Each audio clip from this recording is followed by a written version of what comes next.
I'd like to begin by reading an opening statement. First of all, I want to thank all of you for coming out today. We've had 17 solid practices so far and 13 more leading up to our home opener against Gardner-Webb on November 10th. Our student athletes have all made tremendous strides since the end of last season, and we're excited for the start of a new season. Before I talk about our team and answer some of your questions, let me address the ongoing Department of Justice probe as it relates to me and to the University of Miami. I cannot state more emphatically that I have absolutely no knowledge of any wrongdoing by any member of our staff, and I certainly have never engaged in the conduct that some have speculated about. I have tried to live every single one of my 68 years on this earth with integrity, character, and humility, and to set an example for my children, grandchildren, and the hundreds of young men that I've had the opportunity to coach. To have those values that I cherish so dearly even questioned is disheartening and disappointing. In more than 4 decades of coaching college basketball, I am proud of how I've conducted myself and equally proud of the programs that I have led. And most of all, I am proud of the student athletes whom I have coached all these years. Despite my knowledge that we did no wrong, and as my representation has stated from the beginning, I am cooperating with the ongoing Department of Justice probe and the internal Miami review of the matter.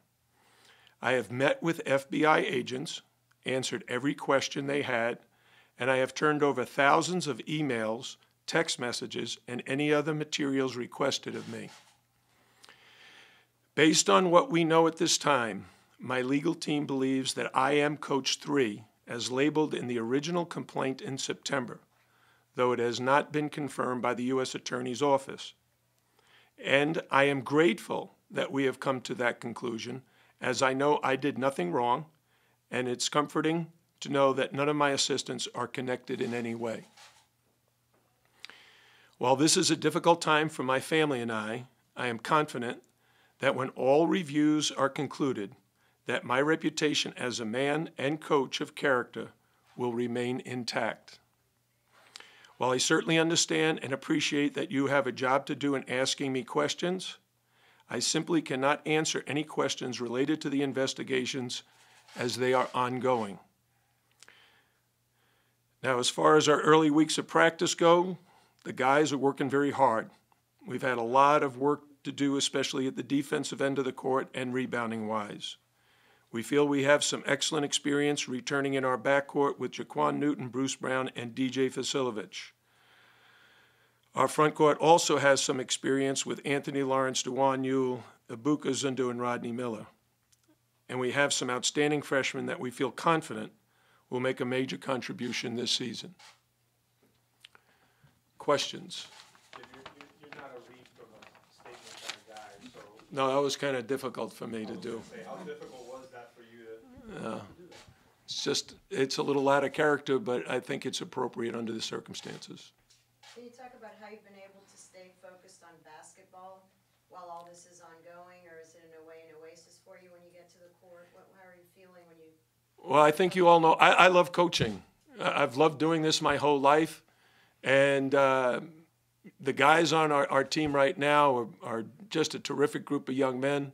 I've got a great coaching staff, and we're all very focused on helping this team achieve its potential and to challenge the other teams in the ACC that are also very talented and very prepared to compete for an ACC championship and a national championship. Coach, how has this whole process affected recruiting? I know some prospects have already...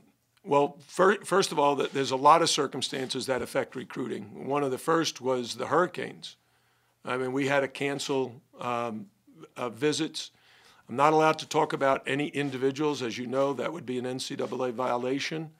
But I would say my coaching staff, they do a great job in the recruiting arena, And although this certainly impacted our recruiting in a negative way, my staff is very strong and resilient, and we'll figure out a way to continue to recruit successfully. What is your message to recruits who ask you about this? I mean, I'm sure they have a million questions. I mean, how do you kind of streamline? Well, if you kind of understand the recruiting process, there are recruiting periods.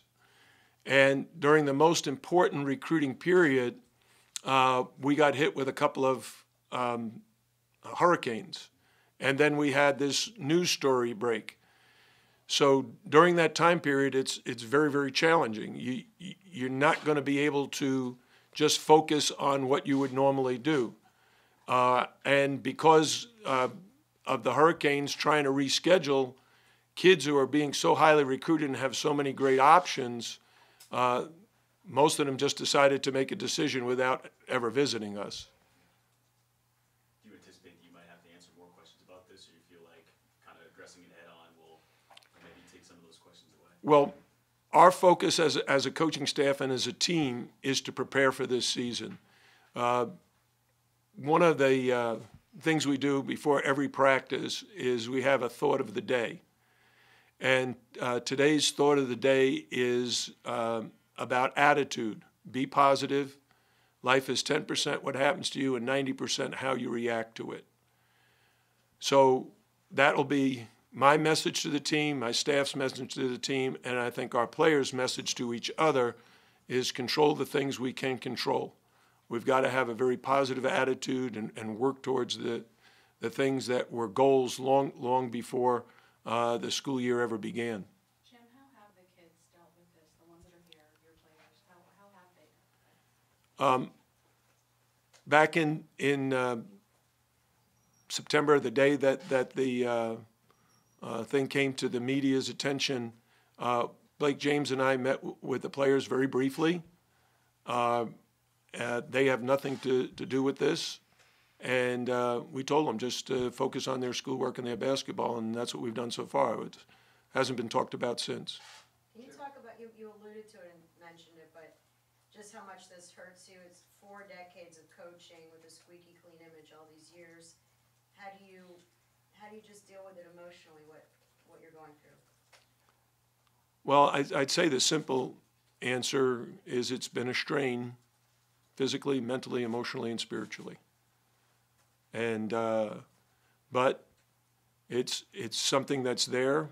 I have to deal with it, and I have the support of my wife and a wonderful family.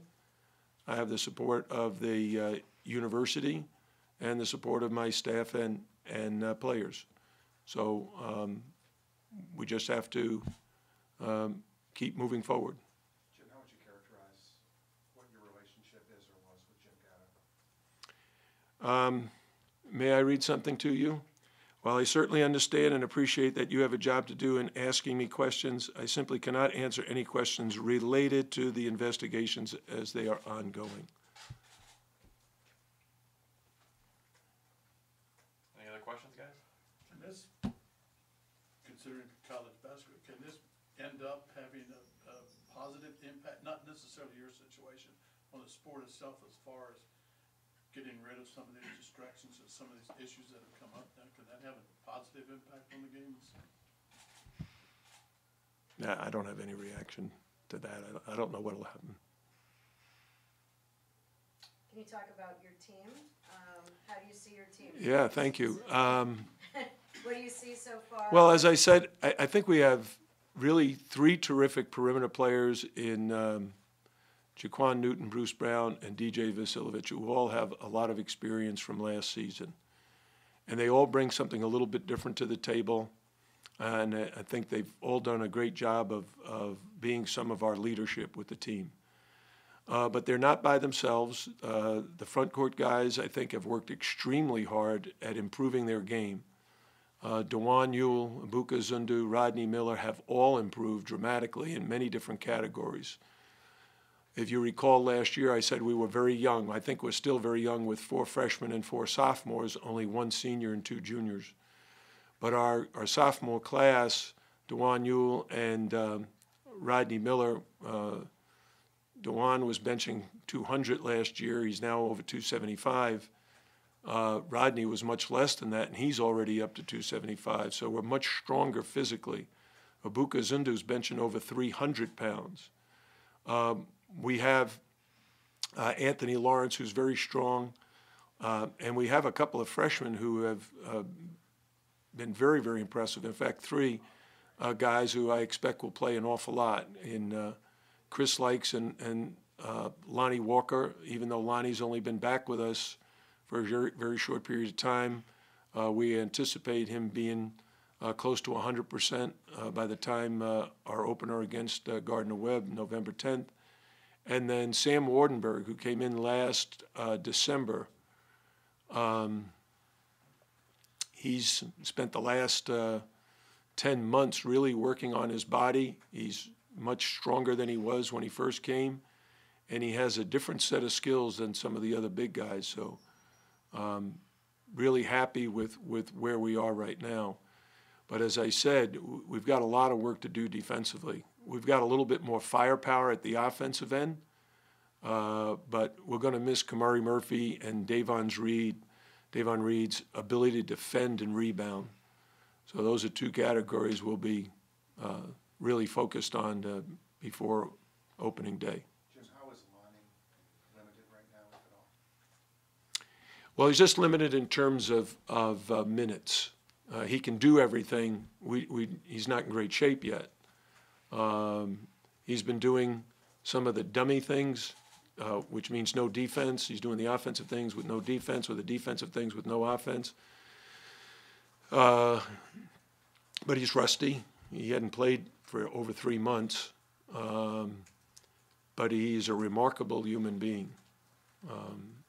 I think anyone who has followed us and has got to know our players, you know, Bruce and DJ are just terrific young men. This kid is cut out of the same cloth, a great personality, very warm and engaging, has a lot of great intangible qualities. Have you gotten a lot of calls and support from colleagues of yours in your business? Yes, Has that helped? yes.